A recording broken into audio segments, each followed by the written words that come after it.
2,1 bilhões de receita em 2025. Como que o Flamengo conseguiu atingir esse patamar financeiro? Bom, a imprensa paulista vai explicar aqui com as falas deles. Vamos ver se não vai ser clubista. Bora lá pro vídeo. Toque de magia, olha lá como o Flamengo atingiu 2 bilhões. 2025 receita estimada 2 bilhões e 2 bilhões e 100. Vendas de jogadores 511 milhões. Isso aí dá o quê? 10%, 20 e poucos por cento do orçamento. Patrocínio e licenciamento 483, premiações 420, direitos de transmissão 247, match day 240 milhões. Números expressivos, hein, Rodrigo Matos? Isso aí, Massini. Assim, esses números não são ainda os definitivos, né? A gente já não tem um balanço fechado do Flamengo. O que eu fiz? Peguei o balancete de setembro. Aliás, vão sair os números na terça-feira. O Flamengo vai votar o orçamento do ano que vem e vai dar os números provavelmente mais finais numa reunião de conselho. Eu peguei os números de setembro, fiz algumas projeções, alguns números já estavam fechados, como venda de jogador, é isso mesmo, não vai mudar. Premiações também, foi até um levantamento aqui do UOL. E alguns eu usei, ele tem uma projeção do Marcelo Munchen, que é um professor de ciências contábeis da Universidade de Petrópolis, e eu bati com o pessoal do Flamengo, e eles falaram, é nessa linha mesmo também, tá por aí. Então vai ter uma outra coisa que pode ter alguma modificação, mas é nessa ordem de grandeza. E aí o que mostram esses números, né? O primeiro clube brasileiro que atinge 2 bilhões a 2,100, pelo que me disseram, vai ficar entre 2 bilhões e 50 milhões e 2,100, mas mais perto de 2,100 do que de 2, né? O valor final. O que você tem, a venda de jogador ainda é muito significativa, né? Porque saiu o Gerson e o Wesley, então uma venda alta no meio do ano. O Flamengo também gastou bastante dinheiro, então acabou que gastou um pouco mais, empatou ali, né? Mais ou menos nesse sentido, como costuma fazer. Patrocínio e licenciamento, isso é que eu acho que é o ponto que a gente deve ressaltar bastante. Hoje já é um valor superior a direitos de TV, bem superior, né? É claro que você tem que considerar que premiações, e eu vou explicar aqui, premiações têm direito de TV aí. Por exemplo, tá o dinheiro da Libra aí. Então, por outro critério, a gente poderia botar 300 e poucos milhões de direitos de TV e tirar 57 aí de premiações. E mesmo o dinheiro da Libertadores, se você for colocar no fim da linha, é uma TV, né? É direito de TV também que a Conmebol tá pagando pelos clubes estarem jogando ali. Mas é bom a gente diferenciar para ter o aspecto de quanto a performance esportiva influencia no geral, né? Então, 420 milhões é uma premiação muito alta, a premiação da Libertadores, com 130, o Mundial do meio do ano, não esse do final do ano, que influenciou muito positivamente, né? Os clubes tiveram valores acima de 220 milhões, é o maior valor, aí mais do que o campeão da Libertadores, e não vai ter no ano que vem. Então, é uma receita extraordinária. E os direitos de TV que a gente chama fixo mais audiência, que são esses de 247 milhões, que vai incluir fixo, por exemplo, inclui a Libertadores, né? 3 milhões a Libertadores paga 3 milhões de dólares para quem entra logo de cara. Não é premiação isso, né? O cara entra, participação, ele ganha 3 milhões de dólares. Carioca, o próprio brasileiro, enfim, vai ter essas competições que pagam ali os direitos. A gente sabe que teve uma queda, a gente já discutiu isso bastante aqui nesse ano. Mas você vê que é um peso menor dentro do total do clube, né? Já não é aquela coisa de ter um valor tão significativo dentro do geral. E match day, o Flamengo teve alguma evolução com as receitas do Maracanã e muito também, ele não teve uma evolução exatamente, teve uma evolução no quantidade de dinheiro, mas teve uma evolução mais do que sobra para o clube, porque ele reduziu o custo, então ele começou a ter maior sobra desse dinheiro de bilheteria, match day tá bilheteria e sócio-torcedor, né? O estádio tá fora, quem fizer a conta aí vai dizer que eu não sei fazer conta porque não chegou nos 2,1 bilhões, mas é porque na verdade tem umas outras receitas que eu acho menos importantes que eu não botei aí, social, essas coisas que não estão aqui muito na nossa discussão, estádio até do Maracanã eu também não botei, então, mas a ordem de grandeza vai ser essa, então chegou a 2 bilhões, também por causa da performance esportiva com essas premiações. Mas é importante notar que o Flamengo passa a ter uma receita recorrente, sem depender mesmo de venda de jogador. Isso a gente vai ver para o orçamento do ano que vem, que vai prever 1,8 bilhão, é muito alta, independente mesmo dele ganhar campeonato e de vender jogador. Esse ano você passa de 2 bilhões porque ganhou o campeonato e porque vendeu o jogador. Fato. Mas o que tem de garantido com receita de... Você vê patrocínio e licenciamento, por pouco, mesmo com uma venda altíssima, não foi a maior receita. E ano que vem vai ser maior, porque o contrato da Betano vai ter o ano inteiro.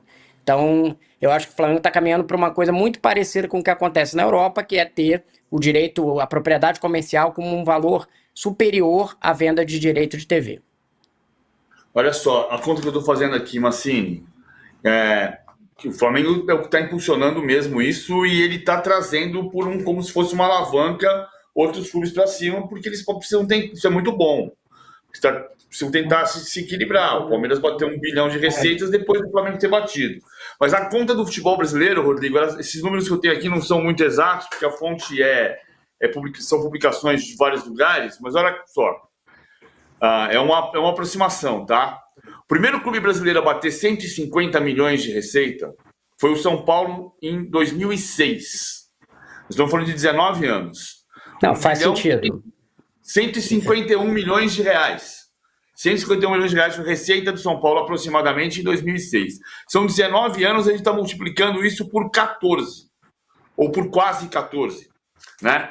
O primeiro clube brasileiro a bater 200 milhões de receita foi o Corinthians em 2010.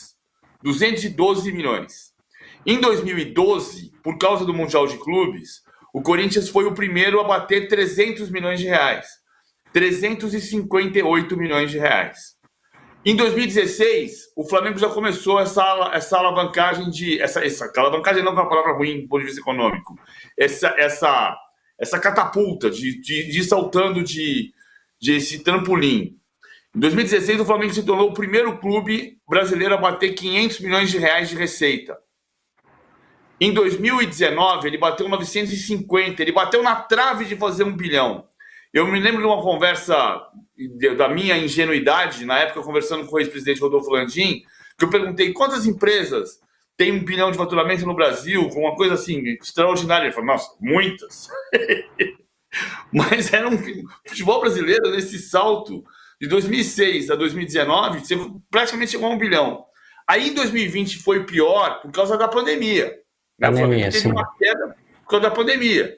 E em 2021 ele já bateu por este levantamento. Tem gente que fala que é o 4º ano seguido que o Flamengo bate mais de 1 bilhão, então vem de 2022. Mas nesse número que eu tenho aqui, que é aproximado, o Flamengo já bate 1 bilhão e 82 milhões em 2021. Então o Flamengo foi o primeiro a bater 500 milhões, o primeiro a bater 1 bilhão, o primeiro a bater 1,5 bilhão e o primeiro a bater 2 bilhões. E na esteira disso, veio outros clubes. Né? A receita do futebol brasileiro cresceu pela concorrência, cresceu pelos direitos de televisão, cresceu pelos patrocinadores, cresceu pelas bets, mas o Flamengo é quem puxa, como se fosse uma corda que ele lança para trazer todo mundo junto, porque todo mundo precisa tentar se aproximar disso. Mas se você pensar em 19 anos, o que mudou no futebol brasileiro, descontando a inflação, é extraordinário. Né? Ou seja, o que faz a gente pensar, tem como ser melhor ainda. Provavelmente tem um domínio, você não falou de números aí, mas provavelmente teve um momento de domínio de receita do Palmeiras, né, PVC, que o Palmeiras teve a maior receita ali, talvez 2016, 17... 18, eu não tô falando aqui de cabeça, mas eu acho 18. Que teve um momento que o Palmeiras teve alguma coisa tipo São Paulo, depois Corinthians, aí Flamengo e Palmeiras estão parecidos, o Palmeiras tem um momento e tal, e aí depois o Flamengo fica um pouco para frente, mais ou menos... Mas agora, gente, eu queria só dizer para vocês, com relação ao Palmeiras, eu tenho o orçamento para o ano que vem aqui na minha mão, e o que tem aqui projetado para arrecadação em patrocínio e licenciamento, com tudo, dá 296.465 R$ 1.000, com a possibilidade de você colocar mais 25 milhões, que é o que o Palmeiras ainda espera em trazer em patrocínio. Licenciamento é outra coisa, tem um contrato lá com a CIMED, que rende royalties, não dá muito para a gente medir. Mas vai chegar aí a 300 e poucos, 315, 320. É uma diferença brutal, né, para o Flamengo, é uma diferença muito grande ainda. Não sei como, viu, PVC, Rodrigo, que os outros clubes. O Corinthians eu imagino que poderia fazer, mas não esquece, vai demorar uns 3, 4, 5 anos para poder tirar a cabeça da água. Mas para uma diferença tão grande assim, cara, preocupante, por exemplo, Rodrigo, 32% do orçamento do Palmeiras para o ano que vem é esperado em venda de jogador. É claro que se você ganha um estadual, por exemplo, você ganha mais dinheiro, a meta proposta pelo Palmeiras é chegar entre os quatro no G4, quartas de final na Copa do Brasil e Libertadores. Se você avança uma fase, você recebe mais dinheiro e, portanto, cai, o 32% cai um pouco essa porcentagem, né? Mas olha, não vai ser fácil não para os outros clubes chegarem perto do Flamengo, viu? Eu acho que... Só para completar o que o Rodrigo falou, em 2018 o Palmeiras foi mais receita do que o Flamengo. Mas, por esse levantamento que tem aqui, mas é que o Palmeiras não foi o primeiro a chegar, né? O Palmeiras bateu 850 em 2018 e o Flamengo já tinha batido os 500. Desculpa, Rodrigo. Eu só estava falando desses movimentos, né, dos 4 principais clubes, digamos assim, para ver como é que eles se deram.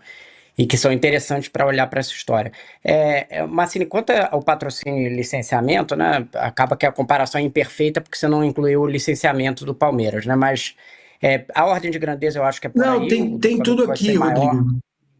Patrocínio e licenciamento. 24% da receita para o ano que vem, 300 milhões, velho. Assim, tem dois fatores aí. Existe uma diferença entre os dois clubes de tamanho de torcida, de alcance. Então, o Flamengo sempre vai ter um potencial maior que o Palmeiras em patrocínio e licenciamento. Isso não tem muito como alcançar, enfim, nesse sentido. Só que eu ainda acho que o Flamengo explora melhor o seu potencial. Por quê? Hoje ele tem uma TV muito grande, já bem trabalhada, que está alavancando esses patrocínios nos contratos que, por exemplo, foram feitos com a Betano. Tem uma rede social muito bem trabalhada e maior, já mais estruturada, eu acho que é a do Palmeiras. E lançou uma linha de loja já durante a gestão Landim, que se expandiu muito no país e que hoje você olha, tem loja de venda do Flamengo em quase todos os lugares.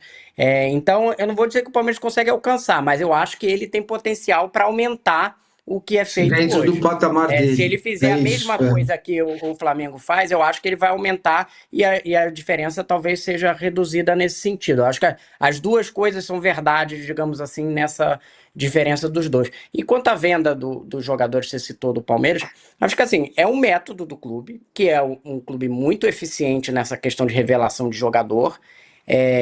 Agora, eu não sei se ele vai conseguir fazer a mesma coisa, não tem Hendrick e Estevão esse ano, né? Então vai ter talvez uma dificuldade maior para atingir esse valor. Sim. Perfeito. O João Paulo Sampaio disse que tem 142 jogadores do Palmeiras espalhados pelo mundo que não vestiram a camisa do Palmeiras profissional e que o Palmeiras tem uma porcentagem aí. Então a coisa ainda vai virar, vai andar. Para arrematar, vamos para o próximo tema. Diga lá, para fechar esse. Eu só ia falar da questão da pesquisa mais recente do Globepec, que é uma pesquisa, então ela tem uma amostragem, que o Palmeiras passou a ter, segundo essa pesquisa, a terceira maior torcida do país, e as amostragens indicam que a diferença do Palmeiras para o São Paulo, não para Corinthians e Flamengo, está no interior de São Paulo e no Nordeste, que é onde o Palmeiras está ganhando do São Paulo.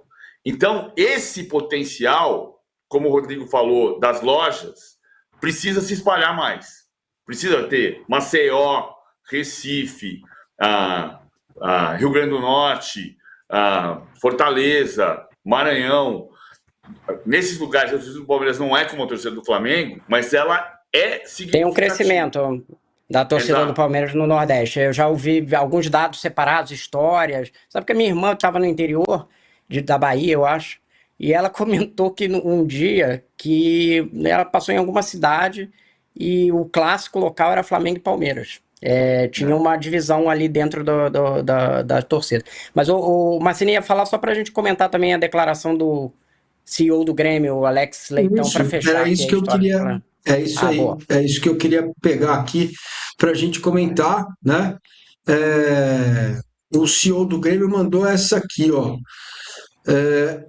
Flaker Bundesliga sendo Bayern no Brasil. Acho que disse o Alex Leitão, que é o novo CEO do Grêmio. Acho que o presidente do Flamengo está fazendo o trabalho dele, olhando para o clube. No meu entendimento, o que o presidente do Flamengo quer é que o Brasileirão se transforme na Bundesliga, onde o Flamengo seja o Bayern de Munique. De cada 10 campeonatos vai ganhar 9. Os outros 19 clubes precisam se juntar e impedir que isso aconteça. O que a gente precisa dizer para que o Campeonato Brasileiro não se transforme na Liga Alemã é diminuir as diferenças. A distribuição desses direitos tem que ser feita em uma forma um pouco mais consciente para todos os clubes, diz o Alex Leitão. Mas, Alex, meu querido, daqui a pouco o Flamengo vai falar assim, tá bom, eu dou mais 10% para vocês, porque já não é mais o grande motivo aí de arrecadação do Flamengo, né, Rodrigo? Me conta. Então, o Massini, primeiro, o Alex é um cara bem preparado, né? Ele já foi CEO do Orlando Magic, trabalhou na MLS, foi aqui CEO também do Atlético Paranaense, tá chegando agora no Grêmio. O que me surpreendeu foi ele ligar essa coisa, enfim, não sei se o Flamengo tem projeto de Bundesliga, nunca ouviu isso, mas enfim, ele ligar a predominância do Flamengo à questão de disputa de direitos e Libra e tal, não sei o que, né? Ele botou ali dentro da pauta. Se a gente lembrar, em 2025 agora, a distribuição foi do jeito que a Libra quis, né? E ela era, a gente olhou, já fez um programa sobre isso aqui, de diferença de 2,06 entre o que mais ganhou e o que menos ganharia, né? Pela projeção da Libra, claro que vai ter diferença ali dependendo da posição. A da Bundesliga é 2,65. Então a diferença do que foi feito pela Libra esse ano, né? O que foi separado ali na justiça foi 20 milhões de reais, já é mais igual que o da Bundesliga. E se o Flamengo ganhar aquela disputa, digamos assim, eu não vou entrar nem aqui no mérito se deve ganhar ou não, mas se ganhar aquela disputa, vai ganhar 50 milhões a mais, né? A distribuição iria para 2,97. É uma diferença de 50 milhões de reais. 50 milhões de reais num orçamento de 2 bilhões do Flamengo é 2,5% do orçamento do Flamengo. Então, assim, não vai ser isso que vai mudar o ponteiro de um lado para o outro. Não vai ser isso que vai mudar essa... Então, eu acho que às vezes, quando... O Inter também, quando foi eliminado pelo Flamengo, o presidente Barcelos soltou uma declaração que parecia nesse sentido, e depois ele até falou por meio de assessores pra gente que não era bem isso que ele estava querendo dizer, que ele achava que os clubes, Inter, tinha que focar nele, Inter, para mudar as coisas. Claro! Eu acho que a diferença que hoje o Flamengo impôs, hoje, 2025, e não estou dizendo que atrás ele não tenha tido valores maiores de TV de fato, mas não está calcado em TV. E se os outros clubes calcarem essa discussão só na TV, não estou dizendo que eles não têm que discutir, quero ganhar mais, beleza, tudo perfeito, queremos uma liga maior, tudo que o PVC falou, discussões pertinentes ali, e aí o Flamengo vai defender um lado, outro. Mas assim, se eles pensarem só nisso, não vai acontecer isso. Eles têm que, talvez, olhar um pouco para o que o Flamengo está fazendo em outras áreas para tentar ver uma forma de alcançar. Porque se focar muito na questão da TV, eles não vão conseguir o objetivo de se aproximar mais num ponto de vista de receita. Sabe o que me parece? Me parece que existe um desconhecimento das pessoas do que é o Flamengo hoje, do modelo do Flamengo. O Flamengo não tem mais o modelo só calcado em receita de televisão. O Flamengo é multimarcas em termos de arrecadar recursos. Você não tem essa sensação, não? Eu tenho a sensação disso, mas eu tenho a sensação de que o X da questão é você conseguir descobrir territórios. Por isso que eu falei a questão do Palmeiras olhar para a pesquisa e pensar, pô, eu cresci no Nordeste, eu tenho uma torcida gigante no interior de São Paulo. O território do Grêmio nunca vai ser do tamanho do território do Flamengo. Mas ele precisa extrapolar o território dele. O Grêmio não pode ser um time de Porto Alegre que vende a camisa em Porto Alegre. Camisa é modo de dizer, é uma receita. Então, onde é que o Grêmio existe? A pesquisa do Globo de 2020 falava, o Juca Colagrossi, que estava no Ibope na época, falava em 9 clubes nacionais. Dos 12 que a gente chama de clubes gigantes, Internacional, Fluminense e Atlético Mineiro não eram catalogados como nacionais, porque tinham torcida em menos do que 9 estados brasileiros. O Grêmio tem. Santa Catarina é um lugar que o Grêmio tem torcida. O Paraná é um lugar que o Grêmio tem torcida. O Mato Grosso do Sul, o Mato Grosso é um lugar que o Grêmio tem torcida. Ele precisa estar nesses lugares. Isso não, veja, não é jogar nesses lugares. Ele vai jogar em Porto Alegre. Outra coisa que os clubes gaúchos que... Bom, nação, só um pouco aqui do tema aqui do Flamengo, mas assim, depois eles reclamam e ficam chamando a gente de terraplanista. Tá vendo? Os paulistas estão falando que a gente é o responsável por puxar a corda e levar todo mundo junto no poder financeiro. Como o Flamengo tá faturando 2 bilhões, o Palmeiras aumentou também, o Corinthians aumentou, o próprio São Paulo, que eu acho que era 200 milhões em tal época, hoje já tá em 800. Então o Flamengo tá puxando a corda. E quando a gente fala que a gente é o centro do universo, o centro da atenção, a gente fala que a gente fica se achando, mas é a pura realidade. Eles não aceitam, mas é a verdade, cara. E eu assim, esse ponto da televisão, do direito de televisão, sempre encher o saco o ano todo com isso. Ele recebe muito mais que a gente, o Flamengo recebe muito mais, por isso ele tá lá na frente. Mas aqui, os caras acabam de mostrar o número, não é verdade. Se eu não me engano, aqui na tabelinha, era o terceiro maior faturamento de tudo que o Flamengo arrecada é a televisão, ou seja, não é o ponto principal. Então, assim, é muito bom ver o Antes chorar, cara. O Flamengo só tende a crescer cada vez mais. Pena que o nosso real brasileiro aqui não vale muita coisa, né? A gente fica um pouco atrás dos europeus, mas a gente tá no caminho certo. O ano que vem vai ser pior ainda e a gente vai ver esses Antes chorar mais ainda. É isso aí, nação. Tamo junto. Saudações rubro-negras e até o próximo vídeo.